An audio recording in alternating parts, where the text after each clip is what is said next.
আবু বকর, এই যে বাবা আবু বকর, ফজরের আজান হয়েছে, এবার উঠে পড়ো, ফজরের নামাজ পড়তে হবে।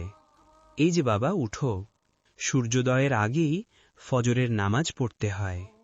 উঠে পড়ো বাবা, 7 বছর বয়স থেকে মহান আল্লাহ আমাদের উপর নামাজ ফরজ করেছেন।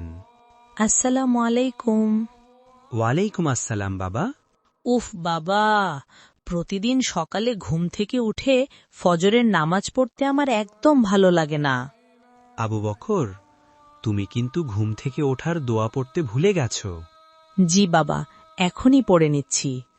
আলহামদুলিল্লাহিল্লাযী আহইয়ানা বা'দা মা আমাতানা ওয়া ইলাইহিন নুশুর।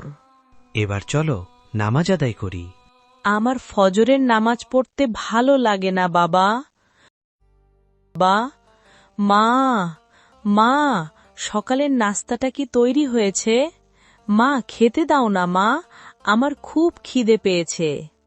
এই তো আসছি বাবা, একটু অপেক্ষা করো। আহ মা, বাবা, আমার হাত খুব জ্বলে যাচ্ছে মা, দেখো না মা, আমার হাত খুব জ্বলে যাচ্ছে, আমার খুব কষ্ট হচ্ছে, বাবা দেখো না।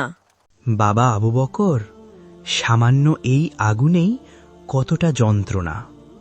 আর আমরা যদি নামাজ আদায় না করি, আল্লাহর কথা না শুনি, তাহলে আমাদেরকে জাহান্নামের আগুনে শাস্তি দেওয়া হবে, জাহান্নামের আগুনে আমাদেরকে পোড়ানো হবে। আর পৃথিবীর আগুন তো জাহান্নামের আগুনের 1 ভাগ মাত্র, অথচ আমরা সেই আগুনই সহ্য করতে পারি না। তাহলে জাহান্নামের আগুন কি করে সহ্য করব? তাই জাহান্নামের আগুন থেকে বাঁচতে আমাদের নামাজ আদায় করা উচিত, আল্লাহর কথা শোনা উচিত, কখনোই নামাজ পরিত্যাগ করা উচিত নয়, কখনোই নামাজে গাফিলতি করা উচিত নয়।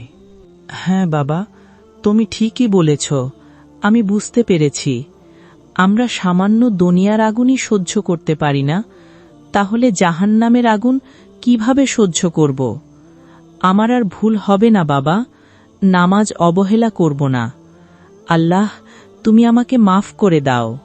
আল্লাহ তোমাকে কবুল করুন বাবা।